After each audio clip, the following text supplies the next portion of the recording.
Hello and welcome to the channel. A very big welcome to all of you out there watching this this video. Hopefully you'll enjoy it as much as we had fun making this video for you, and we just love making these, so we'll keep going. Okay, so this video today is all about the gears. It's all about the gears, and very important actually on this bike, the gears that we've put on from standard. For us, it's made a massive difference. It's transformed the bike. I mean, it's already an amazing bike, no question of that, but once you change the gearing on this thing, it just gives you a whole nother level. Really does. It gives you more top end, it gives you better acceleration, it gives you all sorts of things you haven't had with this bike as a standard bike, because on this EU version obviously they cut out at 15 miles an hour or thereabouts, so really in the EU you need to have gears, and we would say to the manufacturer, if you're listening, we would suggest that maybe as an option you could add gears to this bike. I don't know what the logistics of that are and whether that's feasible at your end and whether it's worth you doing, but would certainly say for the EU market it's something which you really need to have on your bike if you want to use the full potential. And it's a great machine, even as a standard bike, a modified bike. It's straight out of the box. It's brilliant, absolutely brilliant bike, no question. But we just feel the gears, there's something which could be improved upon, and we don't think it'd be a very expensive thing to do to improve the gears, to put gears on the bike rather than a fixed gear that's it's free wheel but it's still at one single speed, and we just feel that that's not really enough. Unless you want to have just a bit of fun, just a bit of a pedal around up and down the street, that's fine, absolutely fine. But when you're using a bike on a daily commute, then you need to have gears. There's no question about that. You very quickly realise that, certainly in the EU, maybe in the American places that have a higher top speed as a legal maximum, fine, okay, understand it. But when you're going along at 15 miles an hour and you have a push bike without an electric motor on it, an ordinary old-fashioned standard cyclist comes past you and you can't even keep up with them, literally, because 15 miles an hour with a single gear, once the motor cuts off, that's it. 15, you can pedal like crazy for maybe a minute or two and get up to probably 16, 17, 18 miles an hour, but very quickly you get burnt out. So you need to have gears on this if you're in the EU. There's no question of that. If you really want to use this as a serious bit of commuting, then yeah, you need gears. And again, pulling away, with a fixed 16 tooth gear, to pull away is just not low enough. You need some lower gears, because especially if you're on a hill or something, perhaps at traffic lights at a hill maybe, then you need to be able to put it in a low gear and pull away. And it's not been that expensive in terms of parts to fit these gears on, so we don't really understand why it couldn't be done at the factory. So we're not having a go at the factory, don't get us wrong. We're just saying, for all the people in Europe, it would be good, in fact it would be great, if you could fit gears to this bike. And we know you can, because we've done it, and it's not that bad to do. This is just a few things you have to bear in mind, and a few modifications to make to allow the gears to work. So let's tell you a little bit about the gears. Just before we do that, I'll just point out, and you've probably noticed already, or you will notice in a moment anyway, there are a few additions to this bike, and there are a few changes, several changes that we've made, other than the gears of course, but since the last video, because this first part of this video is being shot 2 months after the second part of this video, which you're going to see in a moment. It'll follow straight on from this. I'm not saying it'll be seamless, but you'll certainly you'll notice the bike change all of a sudden, and things will disappear off the bike, and a few modifications. So that's the reason, is because the first half of this video has been shot just recently, and the second part of the video was shot a couple of months ago, before we made the additional changes. We could have taken the stuff off and changed things back, but we thought it'd be more fun for you guys to see if you can notice what we've changed. I'll give you a little clue here. I'll give you a little bit of a clue at some of the changes we've made, or additions we've made. Yeah, if you can work out in the first person to tell us what changes I've made to the bike since the last video, video number 9, then the first person that gets all of the changes and of course the additions to the bike will give you a shout out in our next video, and put a link to you at the end of the video as well. So can't say fairer than that. Okay, so let's now show you the second part of this video, which was shot a couple of months ago, and it tells you all about the gears and what we've done to the gears and how we got to where we are now.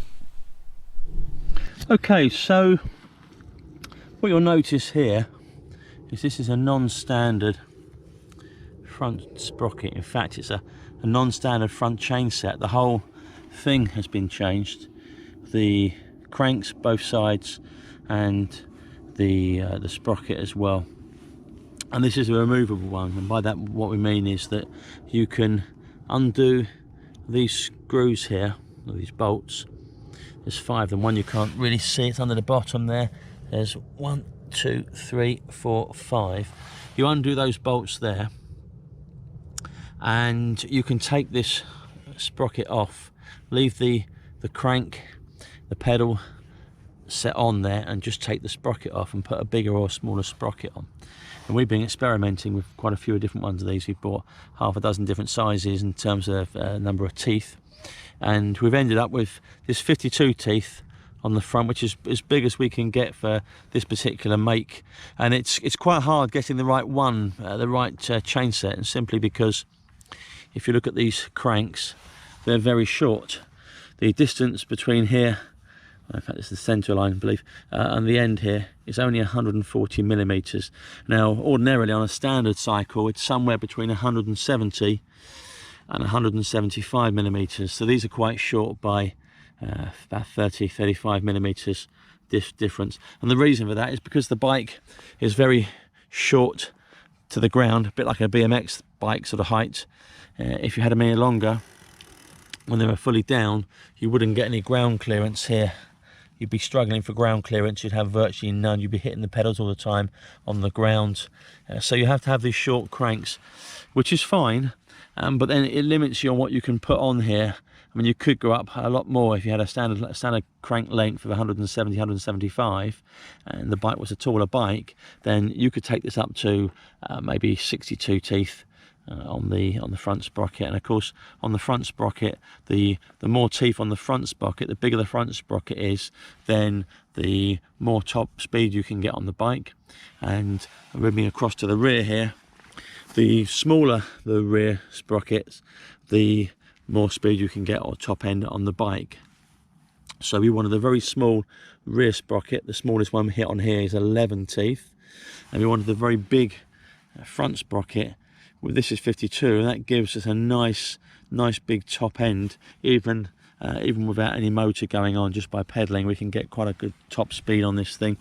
And of course, on the back, what you also want as well, really, is a nice big sprocket on the back as well. We've got 7 gears here.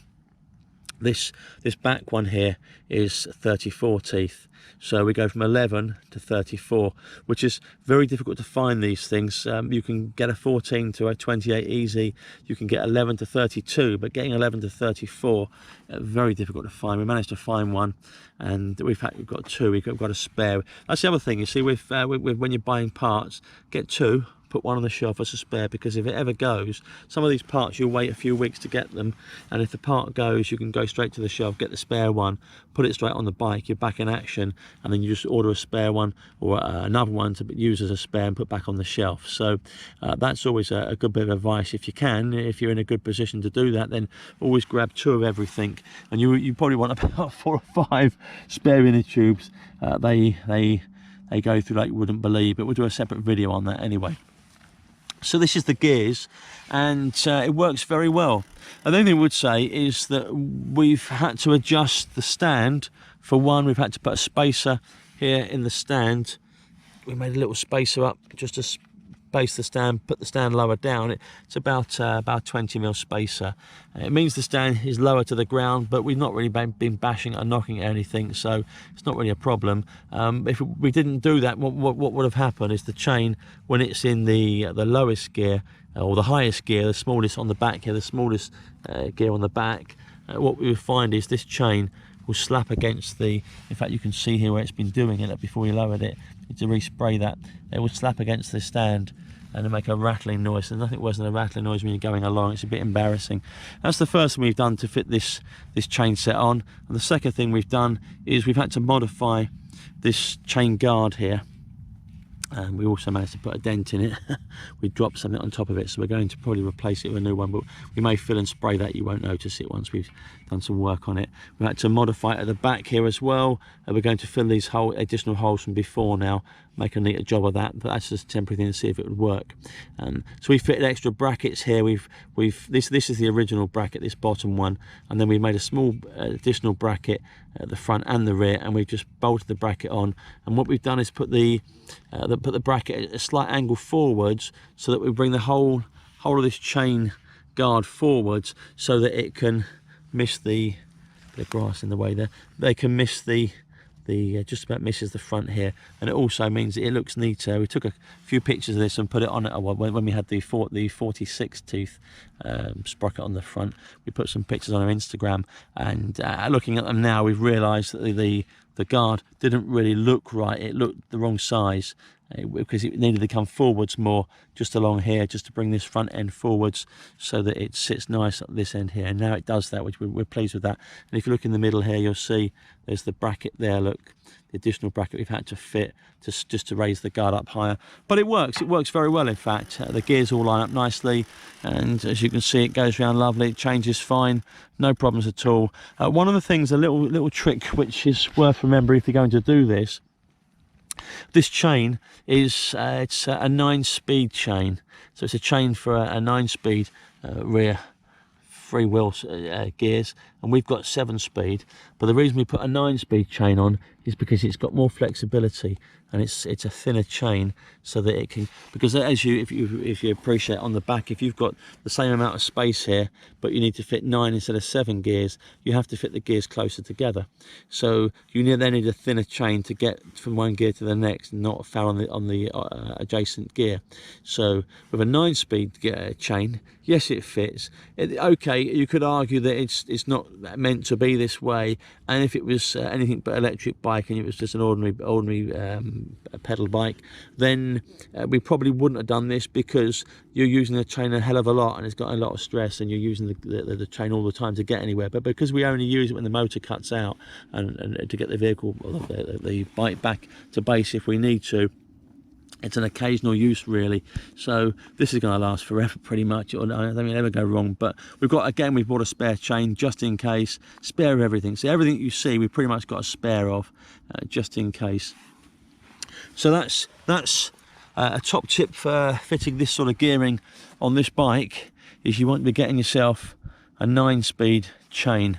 It's called, this is an X9. It's got like a cross pattern. I can get in close and see, but that's one of the joining links. You can see the joining link there. You just squeeze them together to release the link. So this has a cross pattern. Getting close enough on the chain, it makes it really easy for changing. The other thing that to be aware of is this gap here. I mean, that's in 3rd gear at the moment, so there's 2 more gears to go, and if I take that in close, there's not a lot of room there to move. So when this is right into 1st gear, the chain almost rubs the tyre, and we had to make a few adjustments on that. But again, it worked, so that's okay. As long as it works and it's reliable, we're happy with that, and the jobs are good. So that's the gears. That's what we've done to the gears, and we're very happy with that.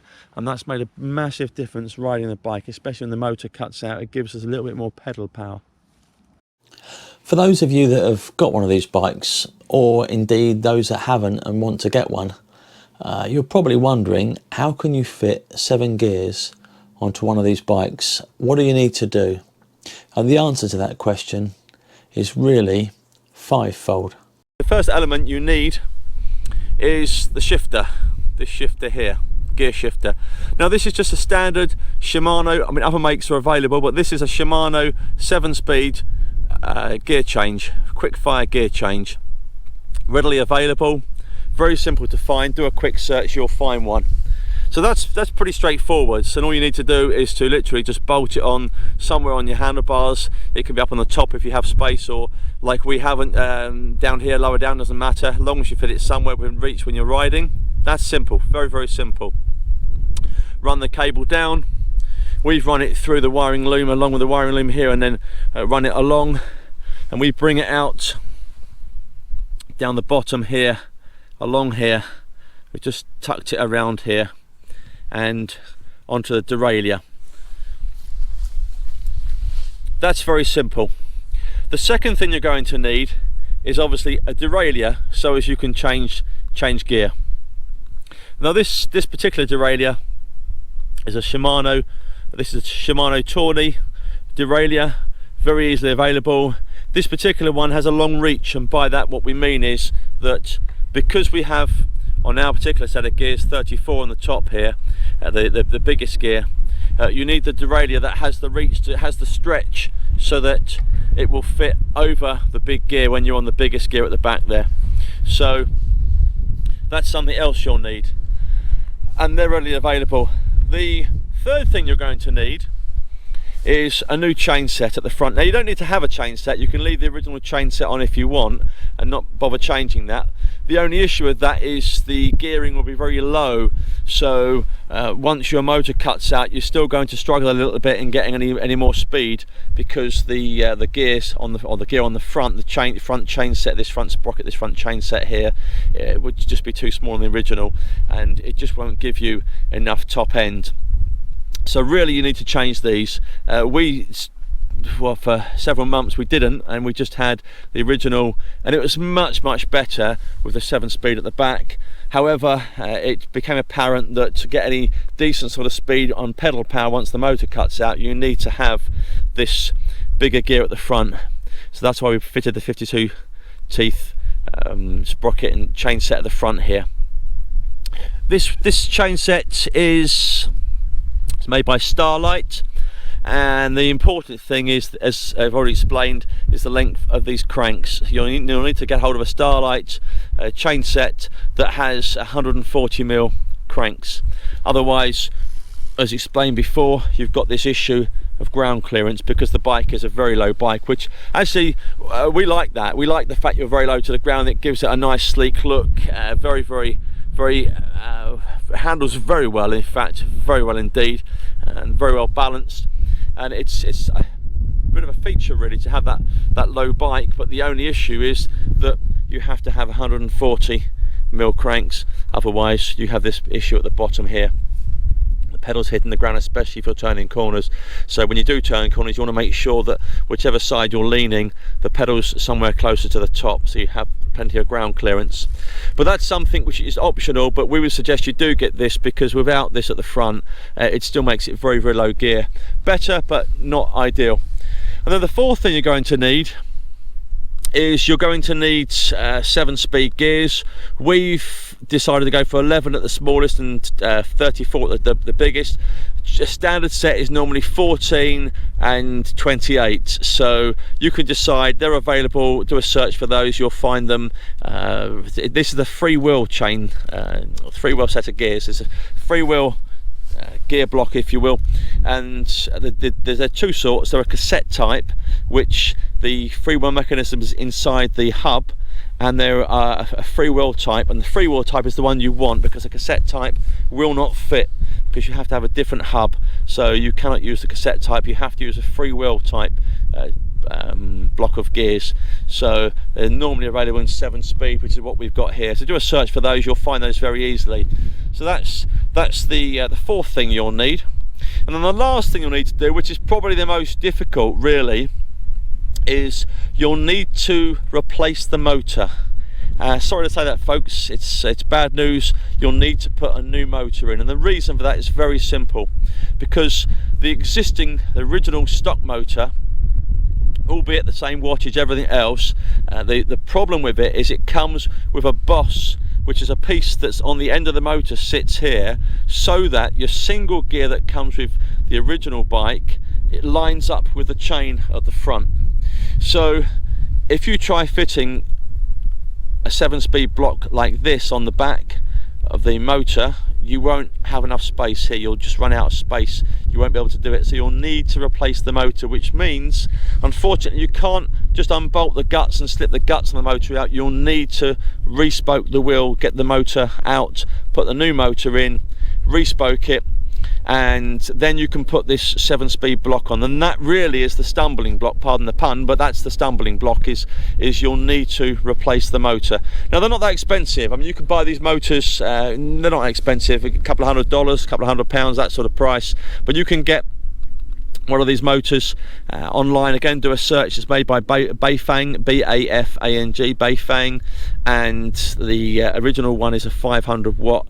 And what they do on the UK or the EU version, the SG, the global, G for global, the global version is they reduce it down by the controller to make it 250 and compliant, I should say, with the regulations. But the motors are the same. They're a 500 watt motor.